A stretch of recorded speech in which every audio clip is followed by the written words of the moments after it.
তোমাকে না বলা কিছু কথা, চলে যাওয়ার আগে তোমাকে কিছু কথা বলে যেতে চাই।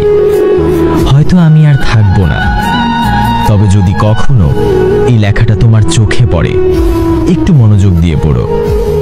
হয়তো বুঝতে পারবে তোমায় না বলা কিছু কথা আজও কতটা বুকে বাজে।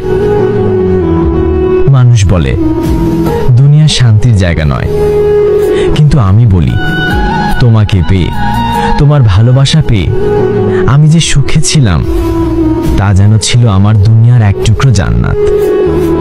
তুমি আমাকে এমন ভাবে হাসাতে জানতে, বিশ্বাস করো সব দামি জিনিস একপাশে, তোমার হাসির দাম আমার কাছে অনেক বেশি ছিল।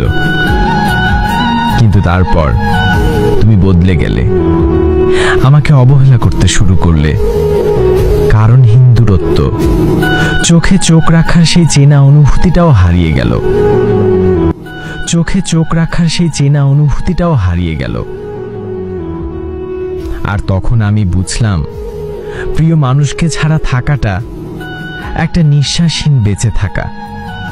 তুমি বলেছিলে ভালোবাসো, কিন্তু ভালোবাসোনি। তুমি বলেছিলে আমার হবে, কিন্তু শেষমেশ ছিলে শুধু অভিনয়।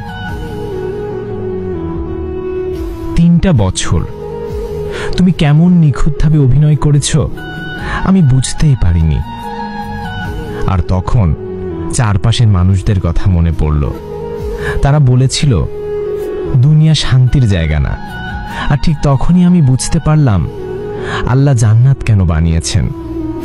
আমি তো তোমার মাঝেই জান্নাত খুঁজেছিলাম, ভেবেছিলাম তুমি আমার শান্তি, কিন্তু তুমি আমার সবচেয়ে বড় কষ্ট হয়ে উঠলে। তাই এই কষ্টটাই আজ আমার পাওনা। এখন আর হারানোর ভয় নেই। যেটা হারানোর সবচেয়ে বেশি ভয় করতাম, আজ সেটা একেবারেই হারিয়ে গেছে। তবু বলি তুমি ভালো থেকো, তোমার জীবনে যেন সবকিছু ঠিকঠাক চলে। যদিও জানি কাউকে কাঁদিয়ে কেউ কোনোদিন সত্যিকারের সুখী হতে পারে না, তবুও বলছি পারলে ভালো থেকো। আর আমার প্রতিটা দীর্ঘশ্বাস তোমার জীবনে যেন অভিশাপ হয়ে না নেমে আসে। আজও অনেক ভালোবাসি তোমাকে।